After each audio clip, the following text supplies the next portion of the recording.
Hello and welcome to TikTok Tour. In this video, we're going to be working on determining the number of solutions for a quadratic or parabolic equation or function without actually solving for what those solutions would be. The focus is just on a quick and easy strategy on how to find the number of solutions that we may have. The equivalent here is that in case it weren't an equation where I'm just trying to solve for x, if I were given the function equation, as you can see on the screen right now, then I could be solving for what the x-intercepts would be. And I may just want to know how many x-intercepts I have instead of what they are. And this quick and easy strategy can be super helpful in helping you figure that out.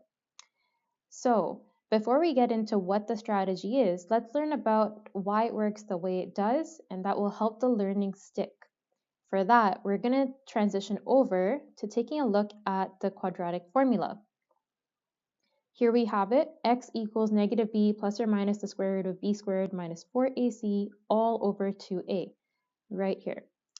And the part of it that we need to focus in on is the discriminant, which is the expression that is inside the radical, or what's the radicand?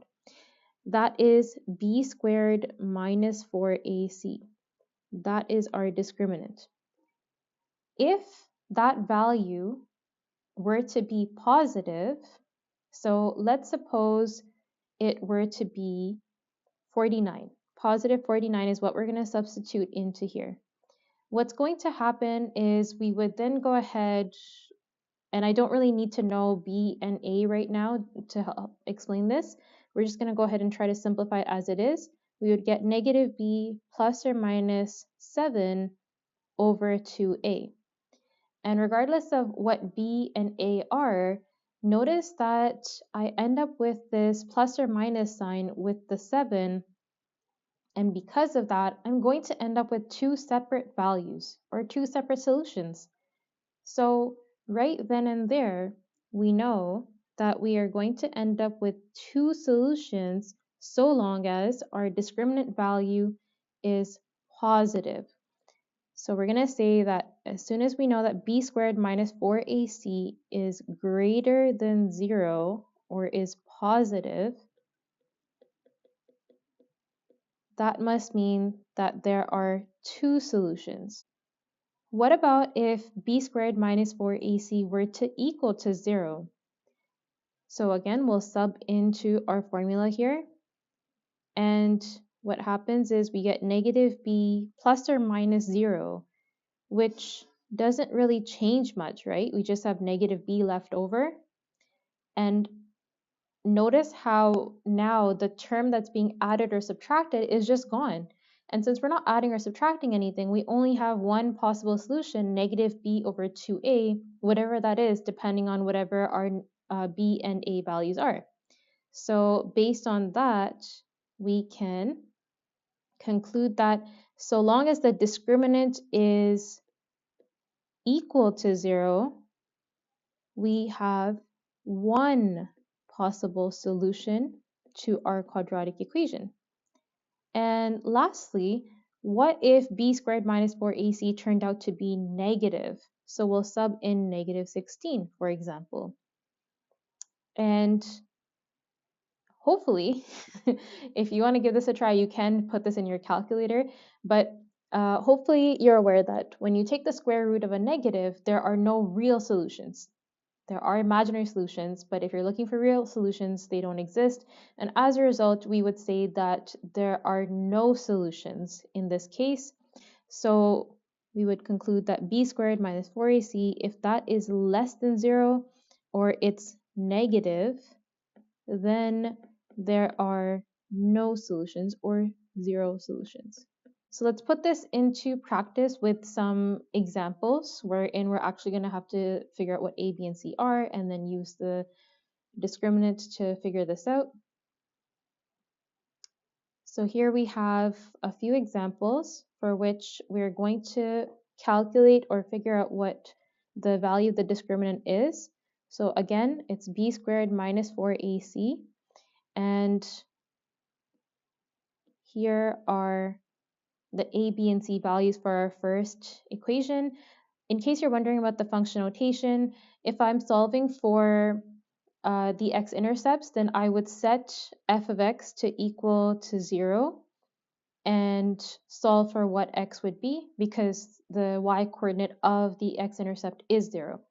So that's how to relate this to the graphical representation when you're trying to solve for the x value in a quadratic equation of some sort. So let's substitute in. We have 5 squared minus 4 times 3 times negative 8. 5 squared is 25. And then we have 4 times 3, which is 12, times 8, which is 96. And the two negatives become positive, so we have plus 96. And when we add those together, we get 121.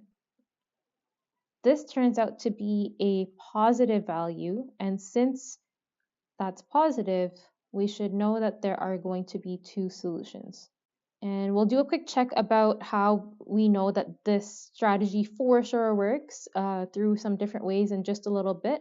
But we're going to go ahead and just get the work done for each of them all at once, and then we'll go through and do our checks afterwards.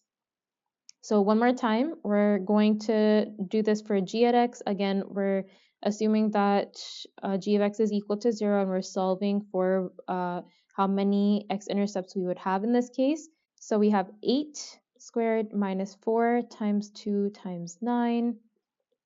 8 squared is 64. 4 times 2 is 8 times 9 is 72. And when we subtract, hopefully you already see that it's going to be a negative because 64 is smaller than 72. Turns out to be negative 8. Since it's negative, we should expect that there are going to be 0 or no solutions in this case, or no x-intercepts. And lastly, for h at x, again, assume it's equal to 0. 18 squared minus 4 times negative 3 times negative 27. 18 squared is 324. 4 times 3 is 12. Times 27 is 324. And this time we have 3 negative signs. So the negative and negative here will make positive, but multiplying by negative again will make this negative. And we're going to subtract 324, which gives us 0. And since b squared minus 4ac equals to 0, we should expect that there should be one solution. In case now you're wondering about what was all that about with the objects being hidden, let's take a look at those now to explore how we may verify our strategy here. So I could have alternatively represented these functions a little differently. So for example, the first function, f at x, could have been represented in factored form. Had I just taken a look and recognized that I could factor, I could do this, and I would know that because I can factor and find two separate factors, there are two separate solutions. For our next example, we could have completed the square, and in doing so, as soon as you complete the square, you change it into vertex form, and you're able to see that because the a value is positive, the function opens up, and because your y value for your vertex is positive, that means that it's above the x-axis by 1 unit. So that means that there are no solutions. So just from vertex form, I would be able to tell you how many solutions it has. And in case you are already completing the square, then you can go ahead and do that and also determine the number of solutions. But the discriminant is definitely a quick and easy way. But notice how we just verified that using both strategies, whether you complete the square or whether you use the discriminant, you do get that there are no solutions for our second example there. And lastly, again, you may factor the third one. or you may change it into vertex form. In this case, it turns out to be the same thing because it factors nicely into vertex form. So it's actually both forms at the same time for this one. One other way that we can verify that our strategy works is by taking a look at the graphical representation. So I'm going to zoom out just a little bit so that you can see this side by side, and we're going to highlight them one by one. So let's look at f at x. Notice there are two separate solutions here, just like we predicted. And then we have g of x, which is above the x-axis there, so it will never intercept, and there are no solutions.